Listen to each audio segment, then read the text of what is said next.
la route, nous avons tous la même envie, arriver sain et sauf à destination. Là où ça peut coincer parfois, c'est entre ceux qui sont très pressés d'une part et ceux qui ont tout leur temps d'autre part.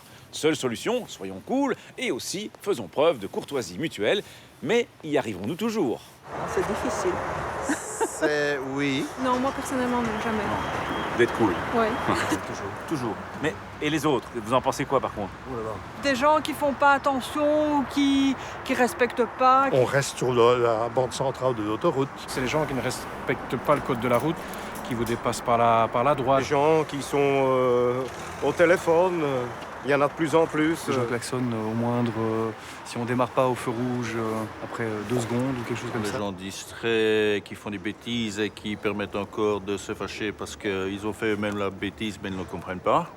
Rien de tel pour parler de courtoisie que d'évoquer quelques cas concrets que l'on peut malheureusement observer régulièrement sur nos routes. Un premier principe de courtoisie valable pour tout le monde est de ne pas faire perdre inutilement du temps aux autres sur la route. C'est le meilleur moyen de n'énerver personne. Faire perdre inutilement du temps aux autres, c'est par exemple s'immobiliser sur la chaussée pour un motif futile ou alors s'arrêter en double fil ou à tout autre endroit gênant sans se soucier des autres usagers. A l'inverse, les gens trop pressés sur la route ne se montrent pas toujours très sympas non plus. On a tous déjà été agacés par un conducteur pressé qui voudrait nous voir accélérer alors qu'on roule déjà bien assez vite au regard de la loi. Bref, même si on est pressé, il est inconvenant d'agresser les autres conducteurs.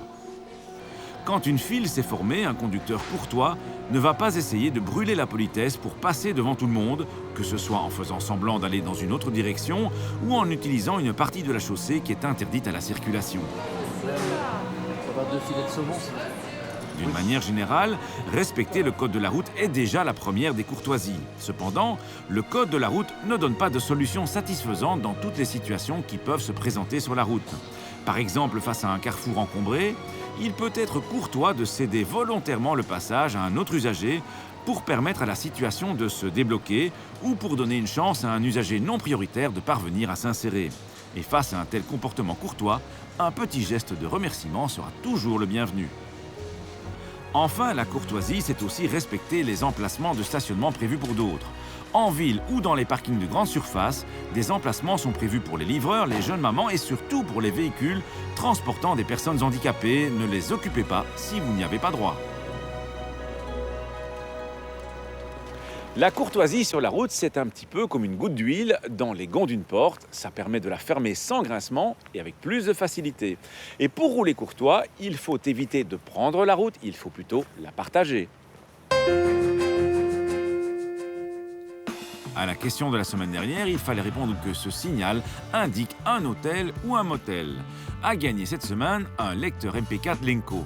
La question: pour pouvoir emmener un passager, un conducteur de cyclomoteur doit avoir au moins 16 ans, 18 ans ou 21 ans. Soit vous téléphonez au 0905 56 493, soit vous envoyez un SMS au 6020 en tapant contact 1, 2 ou 3 et vos coordonnées. Quand vous arrivez près d'un bus à l'arrêt, vous devez être prudent pour 2 raisons. La première, c'est qu'une personne quittant le bus peut toujours surgir de derrière celui-ci pour traverser la chaussée, de même qu'une personne qui ne veut pas rater son bus peut parfois traverser la route en courant pour le rejoindre, ce qui est bien entendu à déconseiller, mais se produit régulièrement. La deuxième raison, c'est que le bus finira bien par quitter son arrêt. Or, quand le bus est en agglomération, il bénéficie de la priorité pour quitter son arrêt une fois que le conducteur a actionné ses clignotants. Hors agglomération, il n'a par contre pas la priorité pour quitter son arrêt. À vous d'agir en conséquence. À la semaine prochaine et d'ici là, bonne route!